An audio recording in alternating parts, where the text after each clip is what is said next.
à tous et à toutes. Je vous présente mademoiselle Wantoun Feyrouz et moi-même mademoiselle Michelis Tessi. Nous allons vous présenter un travail qui a été issu d'une recherche dans le cadre de notre Master 2 en système d'information. Il a été effectué avec 3 autres de nos camarades et il porte sur le thème de la gouvernance et du management de la connaissance.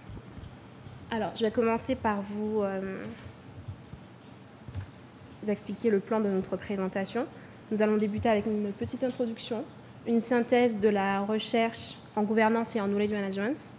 Ensuite, nous allons illustrer les différents éléments que je vais expliquer dans le deuxième point à travers une étude empirique. Et ensuite, nous allons finir par une conclusion. Alors, le knowledge management et la gouvernance sont 2 problématiques assez pertinentes dans le management de l'entreprise en général. Ce sont 2 éléments qui sont très importants puisque le knowledge management est à l'ère du temps puisqu'il se base sur beaucoup de données. On sait que la masse de données, c'est quelque chose qui est à l'ère du temps actuellement. Et la gouvernance d'entreprise, elle est importante puisque dans ce contexte assez concurrentiel, les dirigeants et les actionnaires ont tendance à ne pas être d'accord sur la manière dont est managée une entreprise et la manière dont est gouvernée également une entreprise. Alors,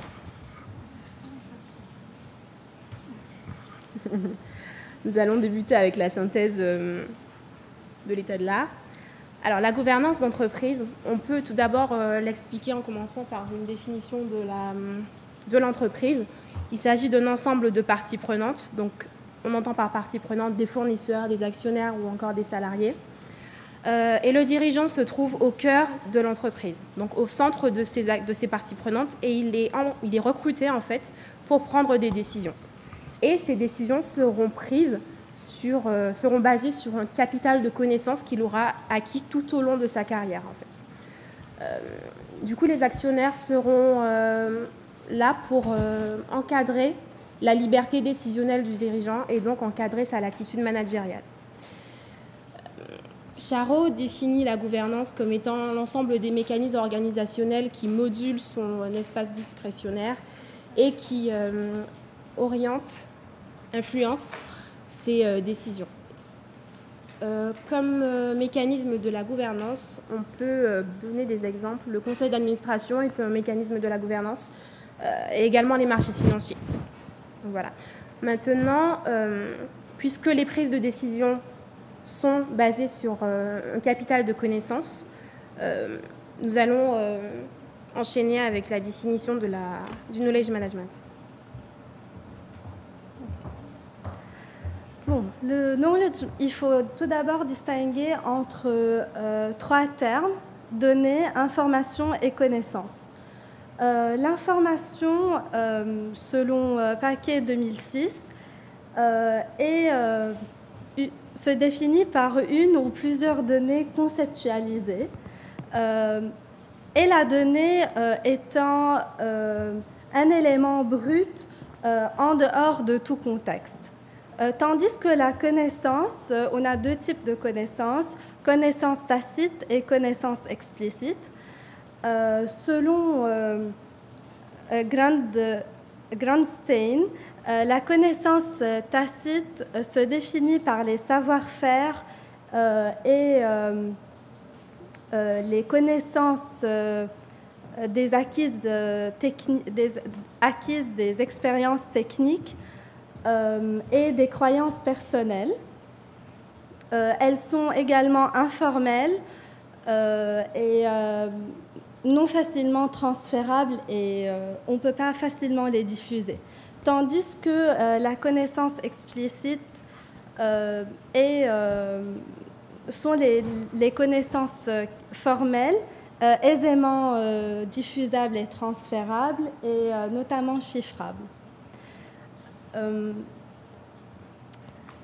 L'importance pour que la connaissance soit utile au sein de l'entreprise, il est important de savoir la manager suite à un processus de gestion de connaissances par 5 steps qui sont la collecte, la protection, la diffusion, le stockage et la capitalisation de la connaissance.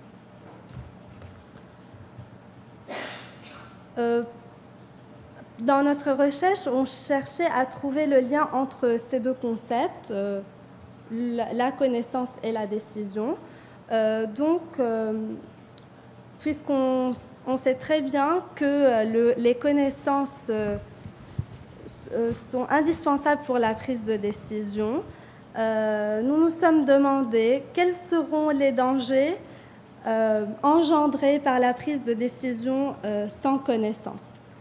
Les dangers se traduisent par l'erreur décisionnelle suite à une asymétrie de connaissances et par le conflit d'intérêts suite à une asymétrie d'information. Tout ce qui précède et notre recherche de management de systèmes d'information nous a mené à construire ce modèle théorique. Tout d'abord, dans ce modèle théorique,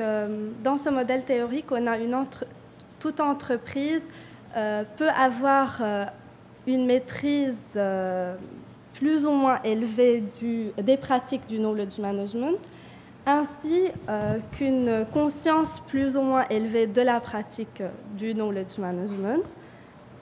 Ce qui nous permet d'identifier 4 cas. Dans le cas de non-maîtrise inconsciente de l'entreprise, elle se situe donc dans une situation de danger très élevé. Là, on a le triangle rouge. En cas d'une non-maîtrise consciente, l'entreprise, dans ce cas, a besoin de développer des outils, peut-être des outils collaboratifs pour faciliter le processus de gestion de connaissances, ce qui réduit l'asymétrie d'information. De plus, dans le cas d'une non-maîtrise consciente, cela demande que les connaissances soient formalisées et ce processus soit plus formalisé.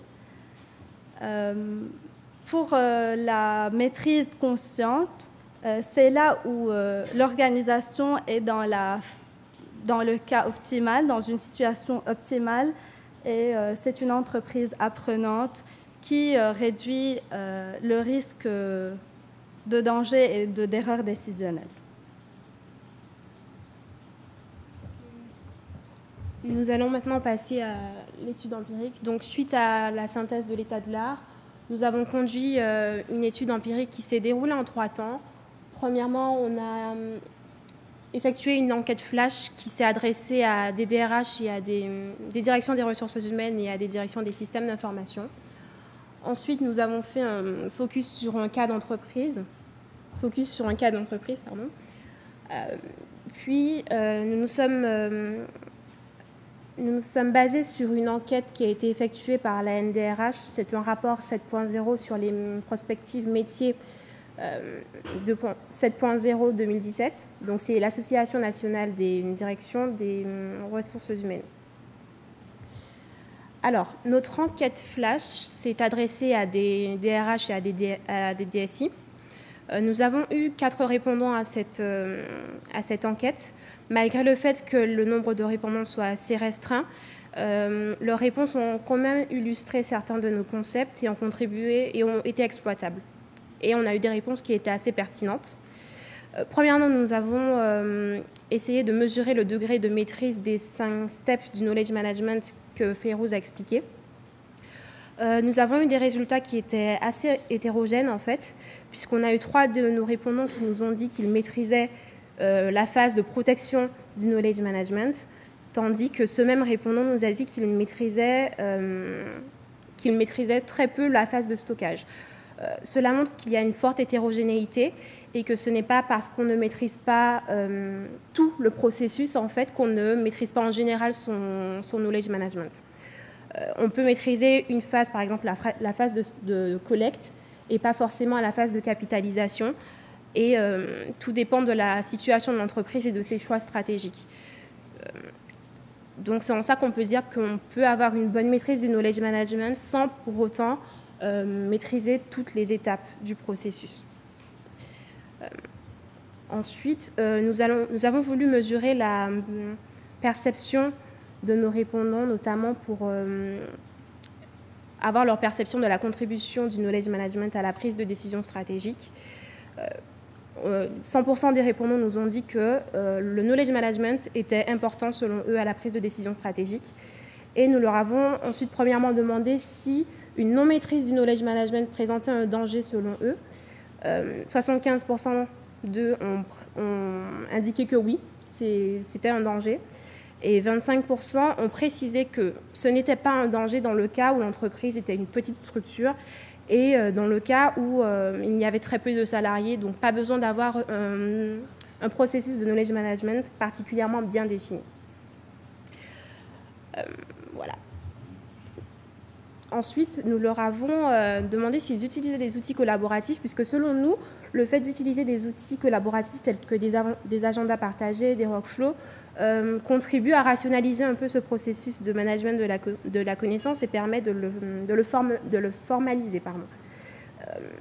4 d'entre eux nous disaient qu'ils utilisaient au sein de leur entreprise des agendas partagés et un d'entre eux utilisait des forums internes. Donc, voilà. Nous allons maintenant passer à notre étude de cas. Donc, on a eu l'opportunité de se focaliser sur une étude de cas. C'est une entreprise de blindés. En se basant sur le même modèle théorique que j'avais présenté au début, on voit que l'entreprise étudiée se situe sur 2 places différentes dans ce schéma. Et c'est suite aux entretiens qu'on a passés avec un responsable de site et un administrateur qu'on a pu situer l'entreprise. Premièrement, l'administrateur a dit que pour la production de véhicules, il n'y a pas de stockage d'informations. Ils savent très bien, ils ont conscience qu'ils ne maîtrisent pas la phase de stockage. Ils sont donc situés dans le besoin de développement d'un outil de stockage, ce qui montre qu'il y a que si un salarié décide de partir de l'entreprise, on aura une perte de connaissances. On augmente l'asymétrie d'informations au sein de cette entreprise. Pour le deuxième cas, c'était le cas de la production de gammes de soudure. L'entreprise se situait dans l'organisation apprenante parce qu'ils savaient très bien qu'ils maîtrisaient le stockage de cette production. C'est pour cela que l'entreprise X se situe dans l'organisation apprenante et c'est comme ça qu'elle diminue ses risques dans les erreurs décisionnelles. Nous avons aussi repéré 2 phrases importantes des entretiens qu'on a pu avoir avec l'administrateur et le responsable. L'un des 2 disait « Nous avons des agendas partagés pour un certain nombre d'éléments, mais pas pour la totalité. » Donc, il savait bien qu'il maîtrisait une phase du processus de la gestion de connaissances sur des activités et des départements précis, mais pas sur la totalité. Un autre disait que c'est les attendus de la qualité de la mécanique, connaître que c'est la qualité d'une pièce mécanique. Et c'était sa réponse à propos de qu'est-ce que la connaissance pour vous? Il est parti plutôt sur la connaissance tacite qui a rapport avec les savoir-faire et les expériences personnelles. La troisième approche de notre étude empirique se base sur le rapport de l'ANDRH, qui est l'Association nationale des directions de ressources humaines.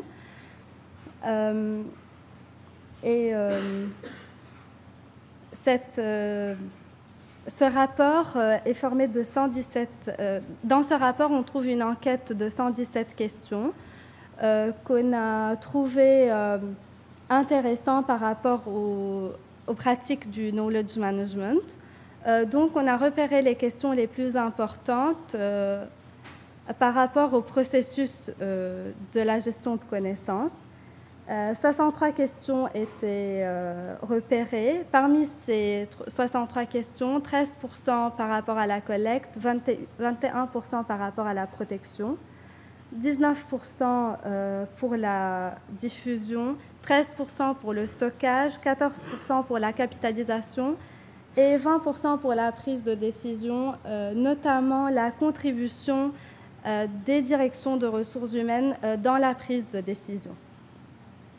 On a mis 2 questions sur le diapo comme exemple. Donc, c'était la maîtrise des outils bureautiques et informatiques seront des compétences nécessaires pour les équipes RH internes qui rentrent dans la collecte, la protection, le stockage et la diffusion d'informations. La deuxième question, c'était les équipes RH devront participer de plus en plus à la stratégie d'entreprise plutôt que simplement l'appliquer sans lui donner du sens. Donc, ça montre vraiment la contribution et l'importance de la contribution des directions de ressources humaines dans la prise de décision. Nous allons donc conclure en répondant à notre problématique. Donc, on a cherché tout d'abord dans notre méthode théorique à chercher le lien entre la connaissance et la décision. On a trouvé que grâce à un processus de gestion de la connaissance bien établi, on pouvait faire ce lien. Donc, pour répondre à notre question, la prise de décision sans connaissance peut-elle conduire à des dangers ? Cela dépend des cas. Par exemple, on a identifié comme avantage à un bon processus de gestion de connaissance que la contribution des DRH et des DSI était très importante à la prise de décision stratégique et que leur non-contribution pouvait conduire à des dangers, qu'il n'y avait pas de danger à court terme si l'entreprise est de petite taille. Ensuite, le réel danger peut être dans le cas où un manque de formalisme du processus peut conduire à des erreurs décisionnelles en cas d'asymétrie de connaissances et également à une perte de compétences à long terme pour les salariés. Voilà. Donc, merci pour votre attention. Et